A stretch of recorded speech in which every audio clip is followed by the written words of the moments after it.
Hello everyone. Today I want to talk about the road to development of offshore wind. In particular, I want to focus on the importance of a pre-planned approach to the necessary infrastructure to succeed in such development. We need an energy transition. We need to move away from fossil fuels and develop new renewable energy to meet future demands related to electrification and other projects. But we also see strong opposition against development of new renewables, for instance, the onshore wind power. This calls for a move towards offshore wind. And globally, there are lots of initiatives going on with installation of offshore wind. In the EU, we already see some 20 gigawatts, but at the same time, the EU appears to be in the starting blocks, judging from a roadmap that was published this summer and an accompanying consultation. We see that there is a huge demand for offshore wind, but the EU also realizes the challenges, including the infrastructure issues. Interestingly, they also point towards spatial limitations, which in turn calls for floating offshore wind. Currently more costly, but a very important instrument to combat climate change, and it also creates huge business opportunities. Turning to Norway then, I think it's fair to say that Norway has been lagging, but these days everyone talks about offshore wind and wants to move. There's a strong push for electrification of oil and gas installations offshore. So we actually have demand out in the offshore areas where offshore wind is to be developed. A big happening took place this summer when the government opened 2 areas for licensing applications pursuant to the Offshore Energy Act. But no new subsidy schemes were introduced. No plan for this development was introduced. So the government assumes that a developer of a plant also will develop his own, say, extension cord, connection to the onshore grid. I fear that this will be too little too late, that we won't have necessarily successful applications and a successful development. And if we do succeed, my fear is that we will end up with something like this. Each electrified platform will have its own cable. Each wind farm to be developed will have its own cable. And you can also risk mutual excluding projects because they will compete on this.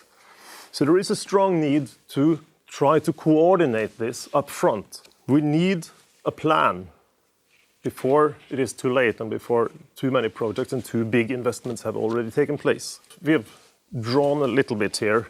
Disregard all geographical dimensions here is just to illustrate the point.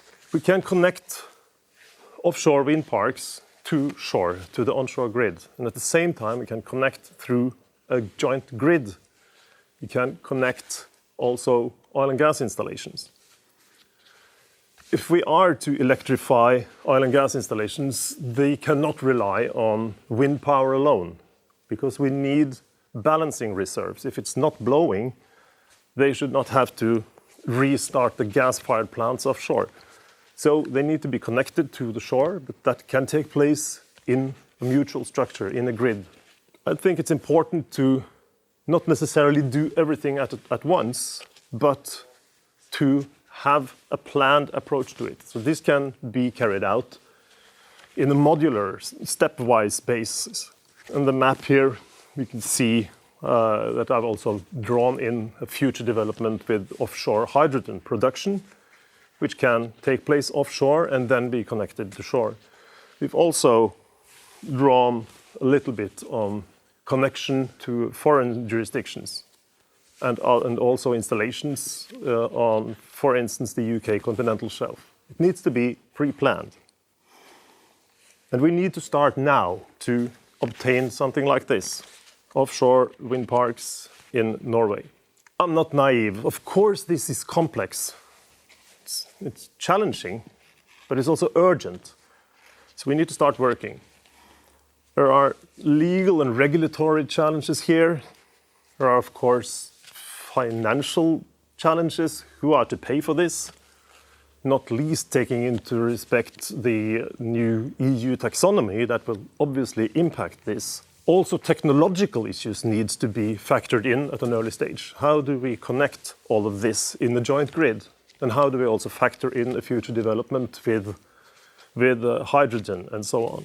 But we also have possibilities, and there is flexibility, both regulatory and politically, in order to obtain good solutions. But we need to work. Of course, I don't have all the solutions now. The point is that the authorities and the stakeholders involved need to approach this now up front. My point of departure would be thinking of the infrastructure as a natural monopoly, like we see onshore. So you separate, you unbundle ownership and operation of infrastructure from the operation and ownership of production and consumption. At least it's a point of departure. Statnett, the Norwegian system operator for the onshore system, obviously have an important role here since they are responsible for balancing the onshore system to which this will be connected. But it's not necessarily a good idea to impose on Statnett to carry out these investments. So they could have a role as an ISO, so-called an independent system operator. There is a lot of flexibility to be explored here. This can take many corporate forms, joint ventures, but I call out to the stakeholders and the authorities to think through this upfront before license applications keep flowing in. Thank you very much.